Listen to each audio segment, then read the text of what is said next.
Hi guys, so in my latest podcast, I am delighted to be joined by Philip Swift. He's a seasoned detective turned insurance expert leading the UK's motor insurance loss adjuster claims management and adjusting, the CMA.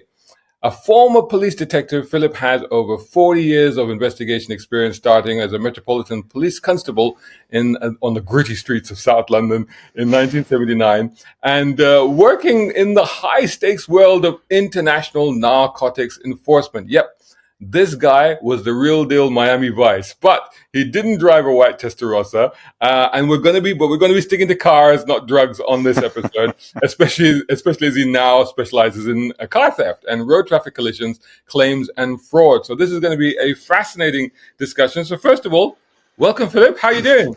Well, thank you, and thank you for that very flattering introduction. Do you still have the suits with the shoulder pads and that's? Well, funny enough, I have one, and I so wanted that crocodile. Excellent, excellent. So, tell us a little bit about what you do now, so that people can put this into context and understand, where you're coming from on this.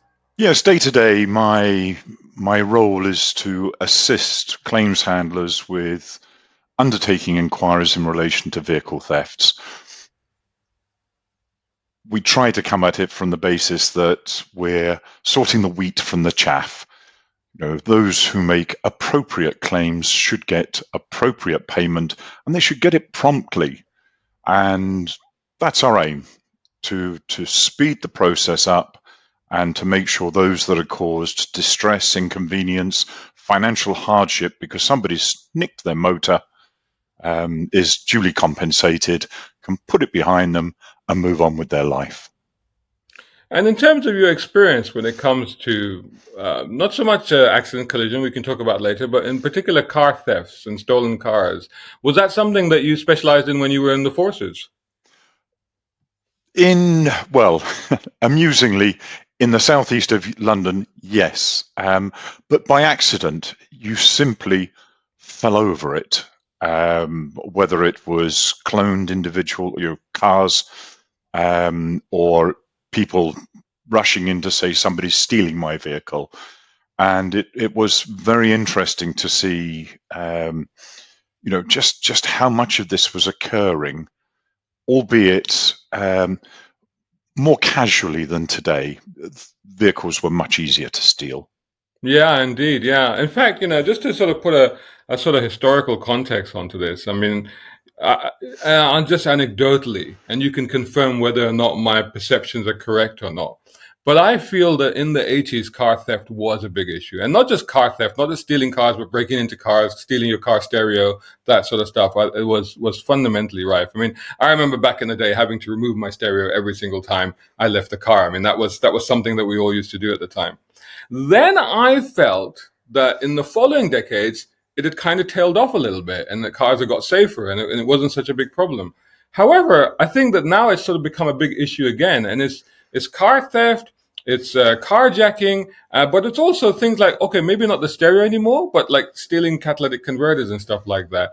Is that correct to feel like it's on the increase at the moment? Great summary.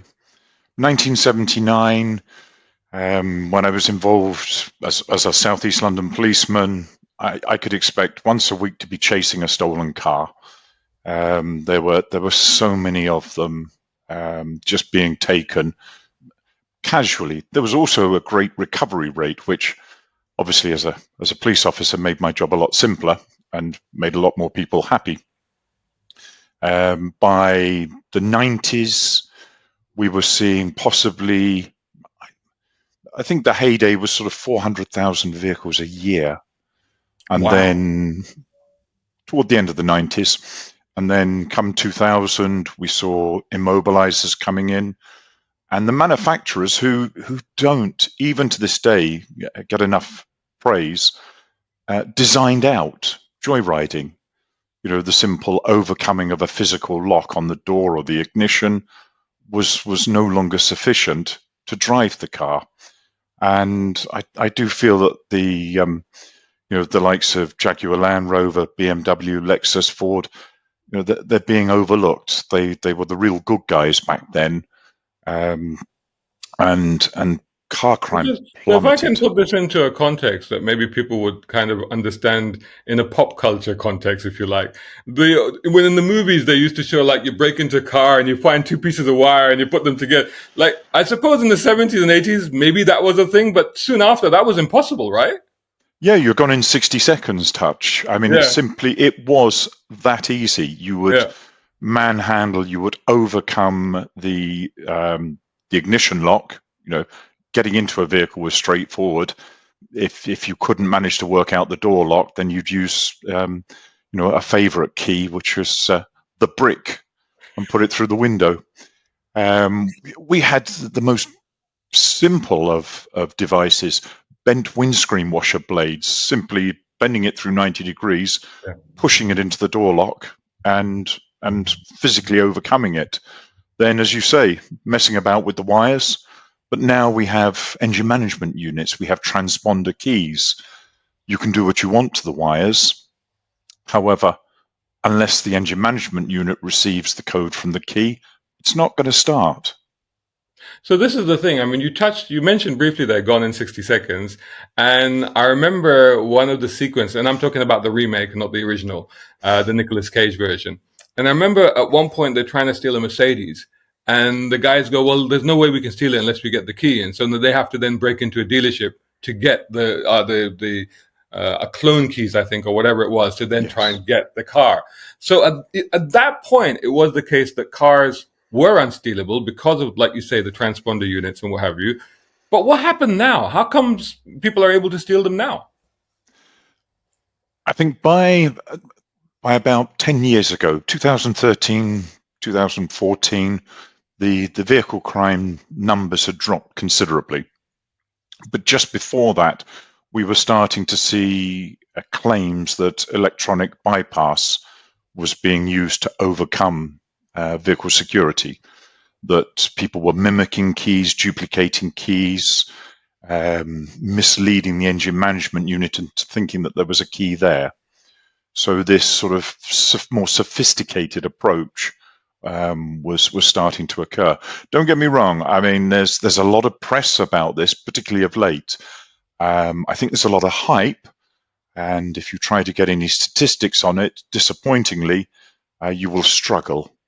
Uh, Burglary seems to be popular, and other methods, which suggest to me that this keyless theft is not quite as prevalent as is being made out, because you commit burglary to get the key. Thieves want the keys. But is it correct to say that car thefts have increased compared to, like you say, when they actually tailed off in the late 90s, 2000s, etc.? Yes, I think some more figures are due out next week, but the last ones I saw indicated that we were up to about 130,000 a year, which would be a 25% increase in about a year, which is phenomenal. That's a staggering increase. Now, add to that the value of vehicles has increased. Add to that the recovery rate has dropped. And once you start looking at those sort of three statistics, and don't simply look at how many have been taken, personally, I think that's the wrong figure to look at. You want to look at how many have been found, how many are being returned to their owners, and returned in good condition. It's We're going to low. go in a bit later on in this video. We'll discuss things that people can do. But going back to what you said there, what do you put down that increase to that we've seen? Is that just purely down to burglaries, or is it down to a sort of more organized, more concerted effort to get these cars? I think if you look at the methodology, if you look at what was happening back in the 80s and 90s, where people were taking because, well, I can't afford a taxi to get home, or I want a bit of fun, I want to drive a vehicle, and they could do so casually. Manufacturers designed that out, and car crime dropped. Currently, taking the recovery rate, the return of the vehicles, the recovery rate being so low, it suggests to me that this is professional, organized crime. people are taking vehicles to profit, and sadly, they're successful. Well, what happens to these cars? I mean, again, in this day and age, I mean, how is it not possible to find a stolen car? I mean, surely, like, the way that people perceive, especially when you think about London being like the most monitored city in the world, or one of, I should say, you think that, well, surely a car that's been stolen, it should be visible somewhere within minutes, right? You would think so. That there's a lot to that. You would think instantly. The moment a car is taken, you would think, as people are told, we'll look at automatic number plate recognition to see whether or not we can trace the vehicle. Well, hang on a minute. These are professional vehicles. These cars aren't turning up. If they're going equipped with equipment to steal a car, then they're going equipped with a set of number plates to quickly pop on each end. It doesn't matter if they steal a Mercedes and put a Ford Escort number plate each end of the vehicle. ANPR simply picks up on the number, doesn't do a correlation between vehicle registration and the type. So, this organization goes beyond simply having a set of keys. Look at the three ways historically and probably currently that vehicles are disposed of. Their identity has changed so that they're sold on as a whole, they're broken for parts, or they're exported. Ringing, which was the use of salvage to apply the identity of a salvage vehicle you buy in a salvage yard onto a stolen vehicle, was to a great extent designed out. It all started in the late 80s with the introduction of the MIAFTA Motor Insurer's Anti-Fraud and Theft Register, so you could check a vehicle. That became popular, available to the public. The public could search that in the mid-90s. So you can check any registration mark and see if it's been a total loss, and then that might sort of put you on alert that, am I buying a rebuilt vehicle, or am I buying one that's stolen but's had the salvage identity placed on it? Breaking for parts seems to be the most, well, I say seems to be the most popular. It seems to be popular. It's highlighted a lot. There's a lot of chop shop mentions in the press these days. Vehicles being taken and broken down for the components, possibly to rebuild damaged vehicles, possibly to sell on the parts. There are other methods or other ways that these components can be used. And then you've got export, which is simply shipping the vehicle abroad. And again, don't be misled into thinking, oh, well, they're putting a whole vehicle on board. Some of these, we've seen them where they're cut in half to make them fit in one container, because it's not about getting the other end and somebody adding a false identity or driving the vehicle as is. They'll take the parts there. In your experience, what do you think is actually happening? Because you talk a little bit about there what the perceptions are, particularly in media. Because to my mind, I can't fathom how each of these three things is happening. So first of all, when you look at buying used cars these days, even when you go onto Auto Trader, without even having to pay for an HPI check or whatever, it tells you, if that tells you the minimum status of the vehicle. So you're like, okay, well, I can do an HPI check, but it's already told me that it's not written off, etc., etc., etc. In terms of parts, and I may be mistaken, my memory may be hazy, but I thought that there was a system that had come into place at some point a few decades ago where they would register the part numbers of the cars so that you'd be able to track whether or not that was legitimate parts or whether it was a stolen car. And thirdly, with exports, like my brain just boggles. I'm like, how do you export a stolen car? How does that even work? Yeah, with the three aspects, the vehicles that are advertised for sale, there will be clones. There will be vehicles that are bearing the identity of another. In my experience, the thieves with those tend to spend more time trying to hide their identity than the cars. If there are two vehicles out there with the same registration mark, I think it's reasonable to assume sooner or later this is going to surface. The thieves know this, so they'll spend a lot more time trying to hide who they are and distance themselves from the vehicle, because at the end of the day, they're just after the money for the stolen car. They certainly don't want to be caught. This talk of ringing, it has to a great extent been designed out. The salvage side, there are still vehicles that are unrecorded salvage, which are problematic, so they can be rebuilt using stolen parts. The components themselves, when they're being acquired, there are online websites that can be used to dispose of these. They can even be sold through to other suppliers, other people who are undertaking repairs. Export, problem there seems to be that we don't interfere, and understandably, we don't interfere with our shipping containers to a great extent. I think the statistic for those containers that are searched before they leave the country is very low. When you look at the docks and the systems they have in place for moving these containers, it's a very slick operation.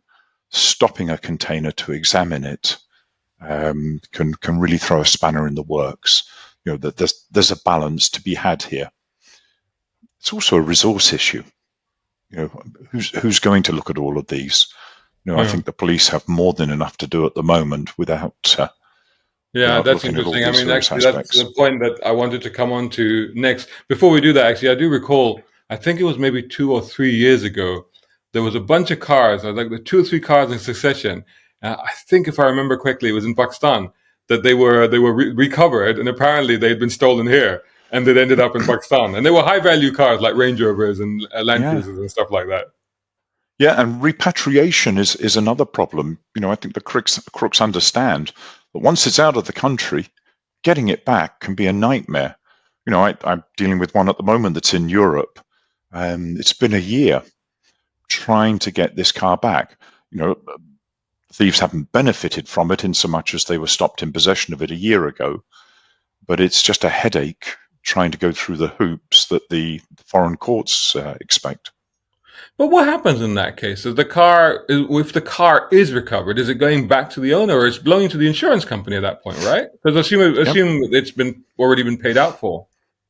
Yeah, it's a case of going back to the insurance company if it's been paid out. There are occasions where members of the public do not receive a payment from the insurance company. They may have breached their terms and conditions. The method of the theft may not be covered. One of the things that we try to do that sets us apart is we do monitor the on and off stolen register. And we understand that some people make mistakes. Their vehicles are taken in circumstances that the insurance companies say, no, I'm very sorry, that's a risk we don't cover. But it doesn't stop us if we learn that the vehicle's been found, telling the insured, look, it's come off the police national computer, lost or stolen register, go get it. So there are occasions when we're not perceived as the cause of the bad news. We can present some good news to people simply by this understanding of theft, the processes, and what can be done to speed matters along. In your experience, do owners? I mean, once obviously it belongs to the insurance company, but do owners actually appreciate having the opportunity to be reunited with their cars? Seldom, Right, unless they're a classic they've moved vehicle. on. Yeah, by the time they come back, and I Yeah, think there's a stigma attached to, yeah, there's a memory associated with it. That car's been stolen before. yeah. And I always think that these things need to be very carefully examined as to how they've been driven, and also, what might be in them. Yeah. Yeah. This is interesting. There was a car that I discovered back when I was in the UAE, and there was a car. I won't mention what car it was, but if anybody's watching this video and they care to look over my right shoulder, they'll probably get a clue. But there's a car that I discovered in Sharjah. It's one of my all-time favorites. And it appeared to have been abandoned. So, like, I did the door knocking thing. I asked around, and I asked a couple of guys in my network that sort of know about these cars. And then the word came back that it was probably, an ex-Russian mafia car. I tracked it back with the company that built it, and they said, well, it was built in the UK, sold to America. The last they knew, it ended up in Europe, but they didn't know what happened to it after that. So it was fair to assume that car had been stolen. And then it disappeared for a while. So I'm guessing it must have been impounded. And then it turned up again a few years later at a garage. And apparently now somebody's got it and they're restoring it. And I had spoken to that guy years ago, about 5 years ago. I'd spoken to him, and he sent me a message. He said, I've got the car. And I'm like, what are you going to do with it? He said, I'm going to restore it.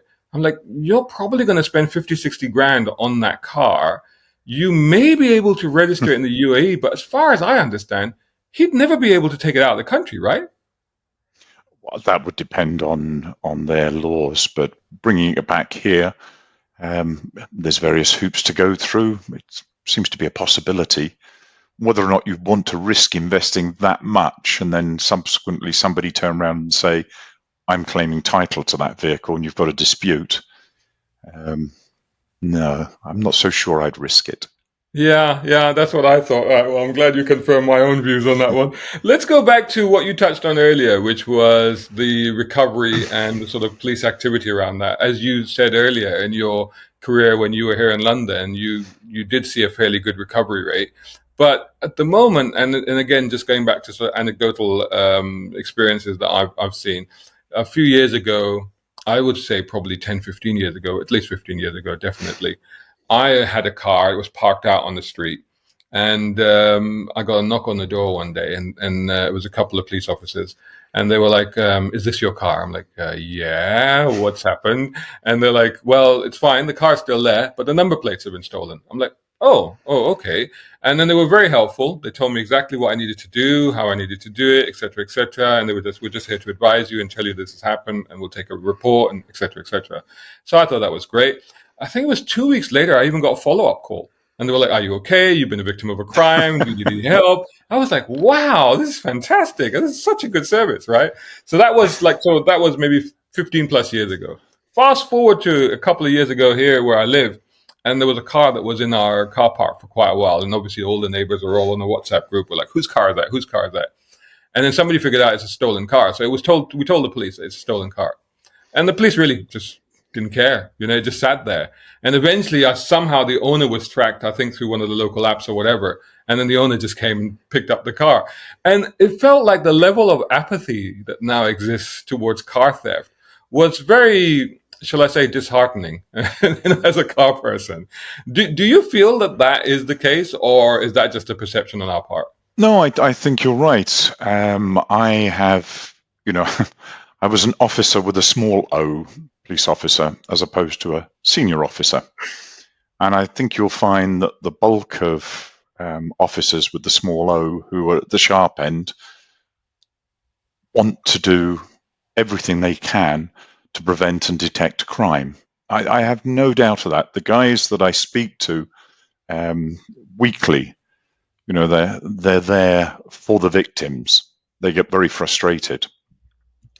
But the processes that have followed, even though these have been highlighted, the problems highlighted, to me just haven't been followed up. I remember going through training school in 1979 and being told that if you want Where an were you easy... trained, by the way? Where was that? Sorry? That wasn't in Hendon, was it? Oh, yes, yeah. Right, so that's down the road from me because that's the famous Yeah, police training academy here, isn't it? yeah. I spent many weeks at Hendon. Past first time, I hasten to add.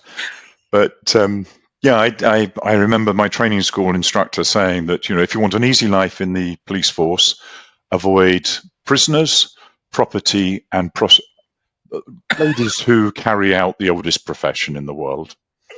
They were the three Ps. And but it seems to have changed. The three Ps now seem to be proportionality, performance indicators, and priorities. And where does vehicle crime fall into that?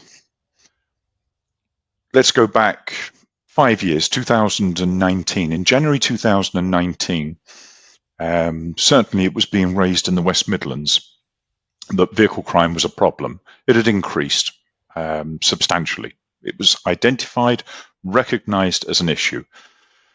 I remember, I think it was the crime commissioner there got involved and said that they were going to spearhead a vehicle theft task force. And it was reported in early 2019. They met the 15th of January 2019, and I thought, great. All of a sudden, we've got some people going to do some stuff. Let's try and get involved in this. We've got a lot of experience in the insurance industry. CMA, a company, have been at the sharp end for years. So I put together a document, And I remember it's the 13th of March 2019, and it had about 18 or 19 ideas to try and assist. And I submitted that. And I sat back and I waited. And I probably gave it a year. I then asked about this task force that was to meet every 6 months and discuss these issues. And I asked for the notes, and I got some notes for the January 2019 meeting. Over the period, over years, I've asked for the subsequent notes for their meetings because I don't understand. If in 2019 they identified it as a problem, why has crime gone up? We've got a task force. So I struggled. I felt that I was being obstructed, but ultimately, having worked through Freedom of Information Act applications to West Midlands Police, the Crime Commissioner, the National Police Chief Councils, the Metropolitan Police, the Home Office, I've eventually found out they never met again. Wow. 2019 till now. Yep, their ideas, etc. The report I submitted all seems to have come to nothing. And I can't understand why.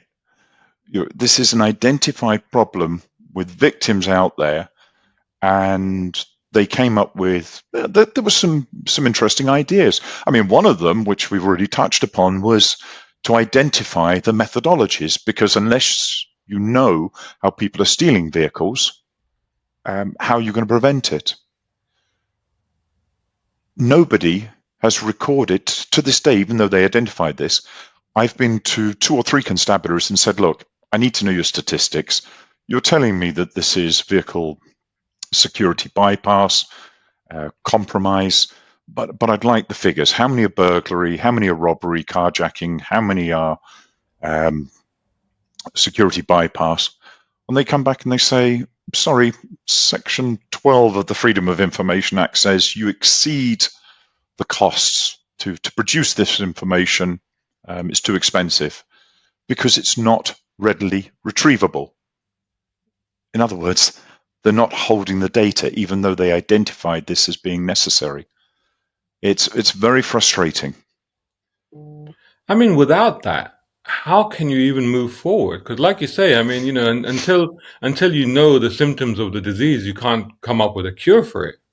Yeah, I agree, and you know, it's all well and good bashing on the door of manufacturers, and that seems to have been all that came of the 2019 meeting. If I was a manufacturer, I'd be going back to the police and saying, well, hang on a minute, what have you done? Yeah. You know, you cannot tell us as a manufacturer that I have to go round to a buyer's house and secure their property, put an alarm on it, because actually most of these keys, or a lot of these keys, are being taken from by burglary. Nothing to do with us as a manufacturer. You know, it's very difficult to understand why this would be permitted, and that may be the wrong word to use, but it's how it feels when you see the number of vehicles stolen increase to, as I say, about 130,000, and try and get your head around a figure.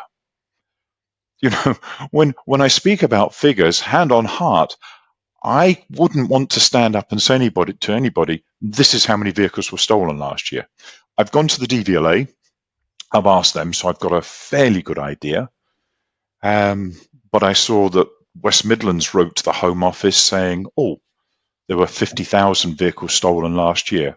And I think this is a year or so ago. The Home Office came back and said, well, there was 100,000.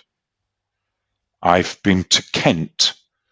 Kent Police were in the press because in 2022, they had a report of 622 car thefts. Now, I specified car, not vehicle. And when I went to because that struck me as low. So I went to the DVLA. They gave me the complete breakdown of 2002 vehicles. Again, vehicles. I sorted those by cars, and it was over 1,000. I've gone back to Kent because I've said, well, look, if you've got 622 that have gone missing, you've already looked at the stats. Your recovery rate is 6%, apparently. This is what has been reported. What happened to the other 400 odd vehicles?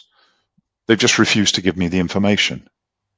It's very, very difficult to understand the size of this problem, but it is concerning that the information is not readily available. I find that completely extraordinary that we can't get verified data on the number of cars stolen in the year. I mean, we have data on cars being sold. We know how many are being exported. We know how many are being built. We know how many used cars are being sold. How do we not know this? Yeah, it's everybody seems to have some people will say, well, there's a vehicle stolen. Well, a vehicle might be anything from a quad bike, up to a massive heavy goods vehicle, but they can be broken down into cars. I know with the Kent information, the 622, when I looked at it, they hadn't reported on, I think it was the Dover area. So again, the figures were skewed. It's also, seems to be a lack of national approach. There's no joined up thinking. Everybody does different things. The 2019 vehicle theft task force also suggested a script. I think it was 12 questions that should be asked. Now, this is a central task force, which in theory could have farmed out to all our 50 plus constabularies and said, in future, when a crime is reported, we want you to ask these 12 questions. To my knowledge, that was never followed up. It never occurred. Yet, And funnily there's no enough, progress currently. sorry? There's no progress currently on this task Not that force. I've seen. Funnily enough, and I picked up on that because in the report that I submitted in March 2019, it was one of my comments that there needs to be standardization. Now, that 2019 task force meeting had about 20 people, and I think they met in London, and it was an impressive team, an impressive group. When I asked, because amongst them was the National Police Chief Councils, when I went to the NPCC and asked them for their information on the meeting, they don't have any. They don't have any notes. It would seem as though they went along and didn't trouble to take notes. Now, that may be because they were going to be circulated afterwards. But when I asked about what became of that, they at least volunteered that they've spoken with the staff and nobody seems to have any knowledge of it, of the task force, which suggests to me that they didn't take up the mantle, that they didn't follow on with what had been discussed and the outcomes, the actions that were to occur. It feels like quite a depressing picture that's being painted in terms of if your car is being stolen, there's not much that is going to happen because they haven't even got around to having meetings about it yet. That's pretty much what it sounds like right now. Yeah, I think that from my perspective, the depressing thing is that when the aspect to come out of this was the publication of stolen vehicle figures. So every 6 months or so, I think the idea was that the West Midlands Crime Commissioner would publish figures that would show how many vehicles were being stolen. In other words, which ones you might want to avoid. The depressing part from my point of view was that it struck me that it was almost like a score sheet for criminals. They could look at this and go, oh, well, actually, we're getting better. Because there wasn't a deterrent. There wasn't anything going on in the background. Again, depression. We seem to have dropped the ball for 5 years. They've had 5 easy years. Why wouldn't vehicle crime, theft, increase if you've got a team, you've got organizations, authorities who know what's going on, who've seen this, but elect to do nothing or little about it? Surely the increase indicates that they didn't do anything or didn't do enough, and that the criminal fraternity are taking advantage of this. It's almost like giving them a menu of like, here you go, here's a menu of cars. Here's a hierarchy of what you should be. And talking of that, of course, as we know, right now in London, particularly in the southeast, it's impossible to insure a Range Rover because they're the most stolen cars out there right now. It's almost like it's a self-fulfilling thing where you're telling people this is the most popular car to be stolen, and people are like, well, I must go and steal more of those then because that must be popular right now. Yeah, again, I have a great sympathy for manufacturers. I was there in 2000. I went along to a Kent Constabulary, North Kent meeting, which was an operation based upon theft methodology. And they kindly invited me, and it was fascinating. And personally, I think that they had the right approach. Admittedly, this was when VCRAT, the Vehicle Crime Action Reduction Team, came into play, and the government was saying, we're going to make sure that vehicle crime reduces by 30%. Now, the government weren't silly. They knew engine management units were coming in, they knew transponder keys were coming in, and this alone would cut the figures. But Kent put together this project, and it to me it's an opportunity missed, something that could have been done now or should be done now in part. So we've got manufacturers have obviously done their part. We've discussed that. You deal with the insurance industry. The insurance industry also does R&D on this sort of thing, right? Sorry, does The insurance industry also does R&D on preventing thefts and stuff like that. sorry R&D? Yeah, research and development. Beg your pardon. Yeah, yeah, very much so. And it, I work in the insurance industry. People will expect me to big them up, but again, look back at what's happened and the developments. We spoke earlier about ringing and salvage. It was the insurance industry who started the total loss register, and permitted it subsequently to be made available to the public. We saw ringing drop off because total loss records are available. Again, it almost designed it out. We're now looking at the theft figures in more detail. Why? Well, one of the reasons, as you say, is that some vehicles are becoming difficult to insure. People are being hit in the pocket. That's making them stand up and make noise. It shouldn't come to this. This is the outcome of the 5 years of sitting back. I've expressed my sympathy for manufacturers. Jaguar Land Rover produce some impressive vehicles. People want them. There's big demand. There is probably great demand in some countries that are not as well developed as us, whose roads may not be as impressive as ours, and who may need 4x4 vehicles for all sorts of reasons, which makes it a very desirable vehicle to take either as a whole or to strip for its components. So simply producing something that people want, to me, being criticized for that, and without the statistics for how they're being taken, it seems a little unfair. But insurance companies also like, because I remember when we talked about earlier, when immobilizers were introduced, when I was owning a Supra or whatever, and I was too young to get it insured, but they were like, okay, but you can cut your insurance if you get an immobilizer fitted and stuff like that.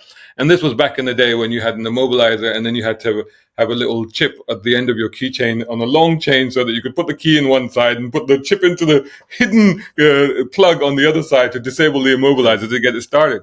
But I think that to a large extent, that requirement from the insurance industry accelerated the development of those technologies, surely. Yeah, I agree. I remember the number of Sierra Cosworths that went missing, and going along and seeing some of these being tested with the kit you're describing. And I had fitted as a test to one of my vehicles a little Ford Fiesta 1.6 Sport, a go-kart.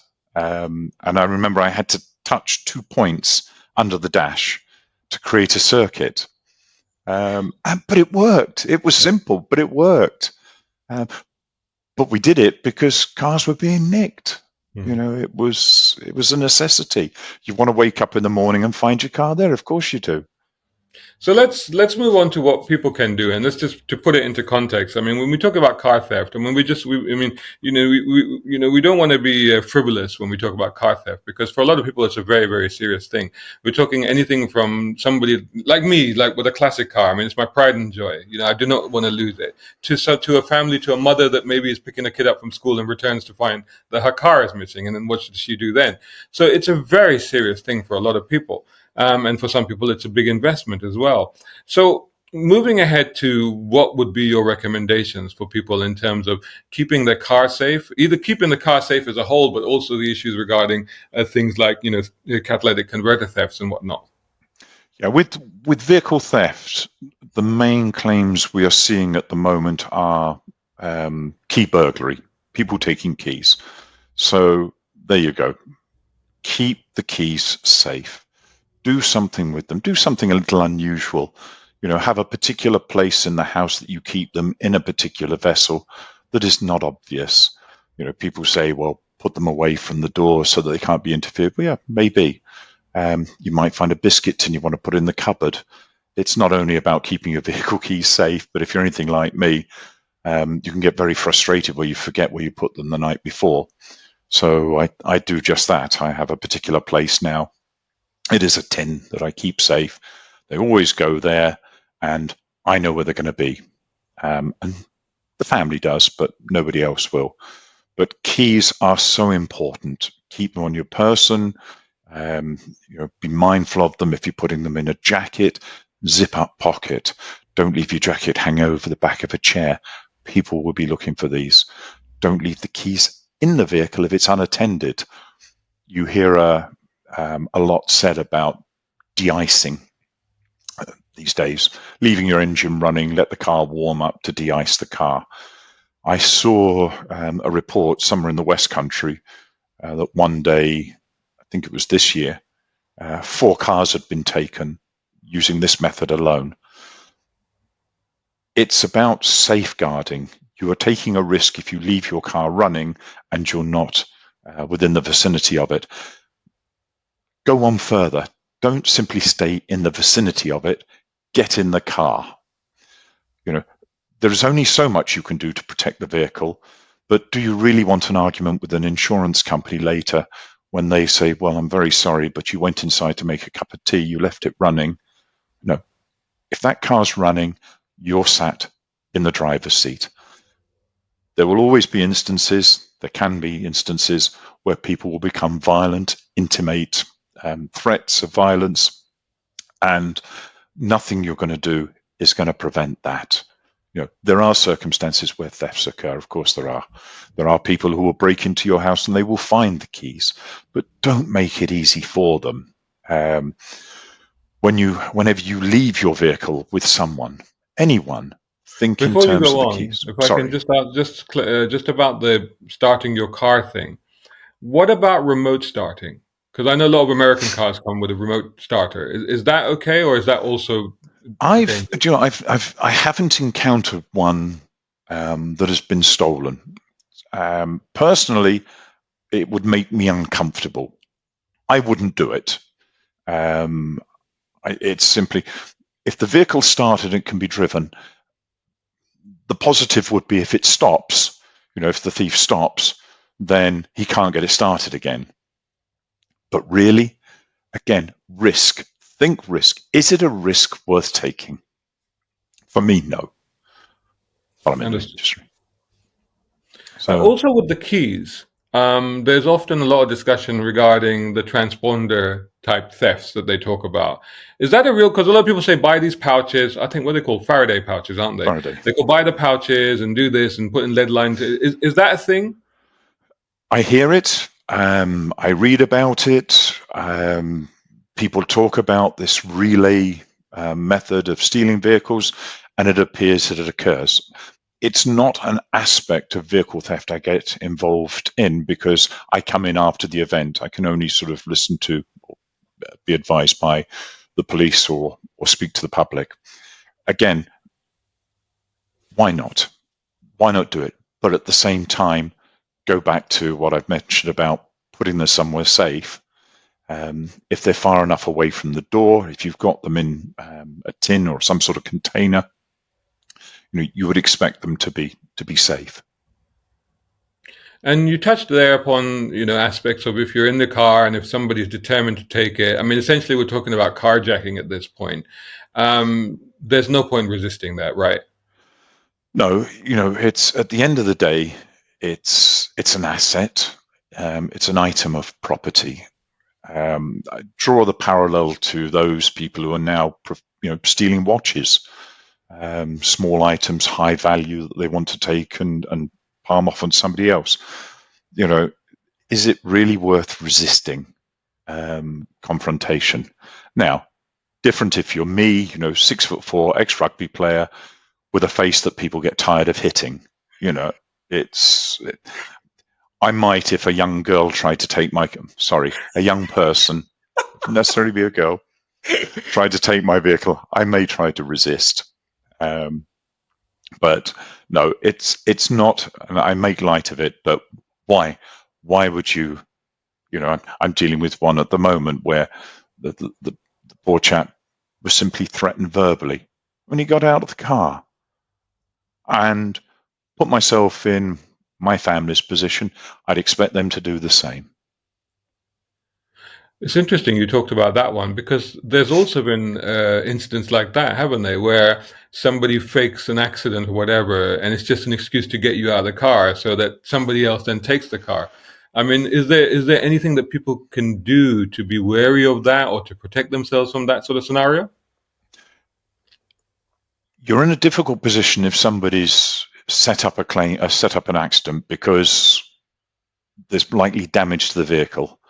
And as a result, you're obliged to stop, and they know this, and you're going to get out.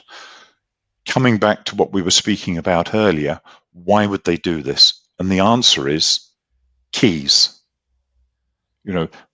These scenarios that we're talking about, whilst there's a lot of hype and a lot of conversation about keyless theft, there's a lot of scenarios which are simply designed to get keys. So if you get out of the vehicle, what did we say earlier? You're not in the car, the keys are on you. Keep the keys on you. If you're involved in a collision, as I say to my family members, the first thing to do, phone someone. If you've got a dash cam, then hopefully you'll get some information from that. You'll have it held. You might want to take that out or use your mobile phone that you're calling on to take some images. But again, don't resist. If somebody's trying to take your vehicle, they might want your mobile phone. They may not want there to be images. So if you can, get help. I generally I hope that my family members always have somebody with them in the vehicle, but that's not always practical, and it's not always, it's not ideal. Quite a lot of us drive just one person in the car.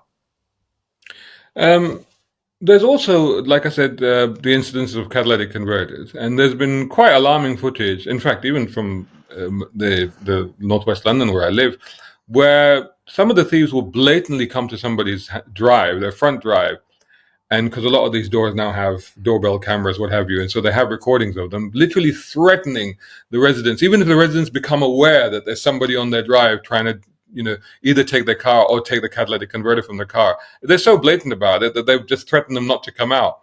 What can you do in that case? The only thing I would suggest you can do is call the police.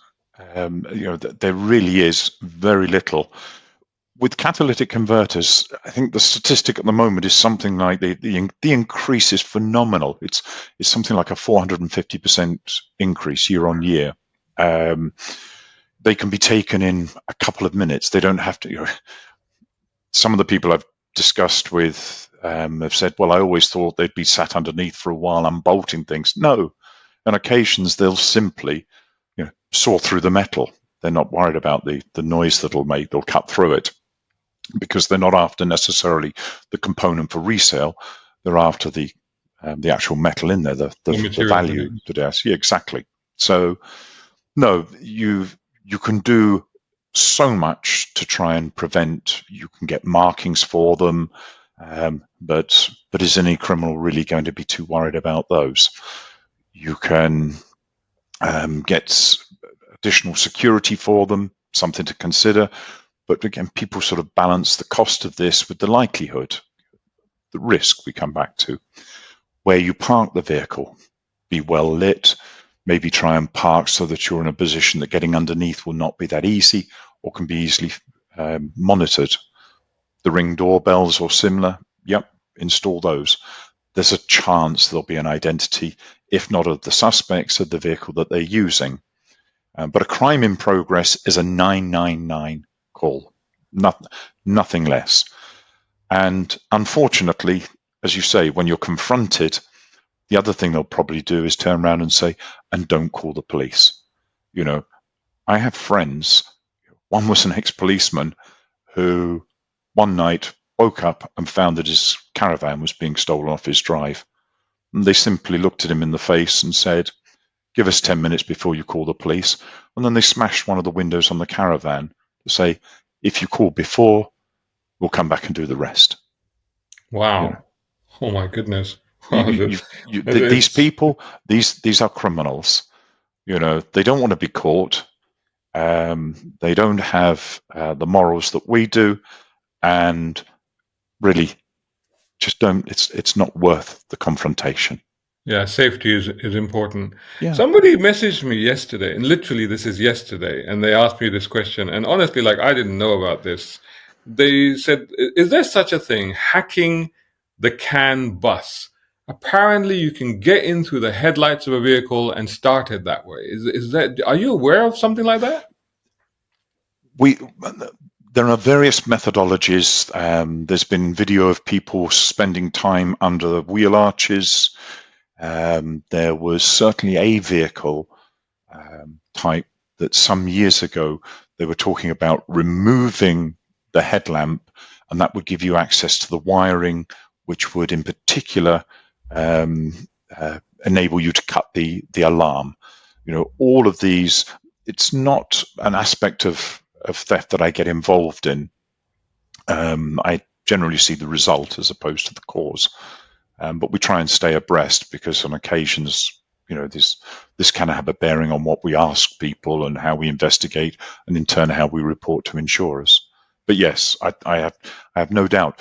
I do recall somebody reporting that the car had been a car had been recovered, quite a prestigious vehicle, and somewhere on the body panel they'd used effectively a can opener, one of the old-fashioned spike and lever, and cut a little flap, pulled it back and got in. They knew where to go to bypass. Wow. I remember seeing the flap photo.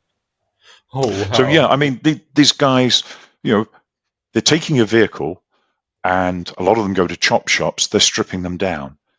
They know cars. They understand the electrics. They understand where everything is because they're stripping them. This is their business. They're mechanics. Any other tips that you would give our listeners and viewers in terms of how they can, look after their car and protect it as much as possible without endangering themselves? Yeah, I'm big on trackers, and I generally like aftermarket trackers that can be installed, ideally where it won't be obvious, it won't be known. So a professional install, because if your vehicle's gone, you want it back. Um, if it's going to be taken, then the idea is to get it back as soon as possible in the best condition possible. So a tracker, to my way of thinking, is the sort of, you know, especially if you're being threatened, let it go. I stand a good chance of recovering it. With regard to trackers, do bear in mind, you know, not all trackers are equal. I've recently been dealing with one where staggeringly it wasn't working. It was a substantial install on a vehicle, a very impressive vehicle. So if you're going to install a tracker, make sure you have access to the data. Even if, for example, a finance company installs the tracker, speak to them, make sure that you have access to the data or that it's working properly. Anything else people can do? Well, when it comes to actually having your vehicle's not stolen, be mindful that whenever you're away from the vehicle and you've left it with another. So if you take your vehicle to the main dealer, you can generally be pretty certain that they're going to treat your car with respect. There are some garages that you may be less comfortable with. Remember, you've given them the key to the vehicle. On the windscreen is the visible VIN, and you may even have left documentation in the glove compartment. They have access. Don't just think in terms of garages. You may valet the vehicle. All of these provide somebody the opportunity not only to possess the keys, but also to access the OBD, the onboard diagnostics port, and get into the vehicle. There have been reports of people fitting trackers to cars, anything from simple air tags up to more sophisticated items, so they can follow it. Be mindful when you leave your keys with somebody else who you're leaving it with. I know there's only so much you can do, and it's you end up being paranoid if you're not careful. But it's that key to vehicle relationship. People want those keys. So when it comes to having a vehicle taken from you, again, think keys all the time. That's amazing. So thank you very much for this. This is fantastic. I hope that people have really enjoyed this. And if you have, then do please leave some comments below. And if you'd like us to do, and if you're up for it, Philip, maybe to explore more the road traffic accident side of things, maybe in a future podcast, we could cover that. And between now and then, maybe you and I should get together and write the script for the next remake of Gone in 60 Seconds, I think. Yes, yeah, and then there's more to do. I mean, a couple of subjects just to finish off on is we can do something on avoiding buying a stolen car. That would certainly, and for all of you who've listened to me waffle on, God forbid you have to, but if you make an insurance claim, please go to our website and put in /help. cmaclaims.co.uk/help. We've tried to put together, I was going to say an idiot's guide, but that would be unkind, but just a guide on how to manage your own claim. And I think it's intended to avoid delays. Nobody wants delays when it comes to the issue. And it's there, it's free of charge, anybody can use it. That's fantastic. I'll put the link for that in the description so that people can find it. And the website you said, and I'll put the link for the website. Are you on social media as well, or? I'm on LinkedIn. LinkedIn, okay. The company's on LinkedIn. But yes, feel free to link with me if you have an issue. And I'm easily contactable via LinkedIn or the website. So. Brilliant. Yeah. Brilliant. Thank you so much for taking the time today. Thank you. Phil, this has been fantastic, and I hope to catch up with you again very, very soon. Thank you for your time. It's very kind of you to invite me. I'm flattered. Take care. A brown car guy.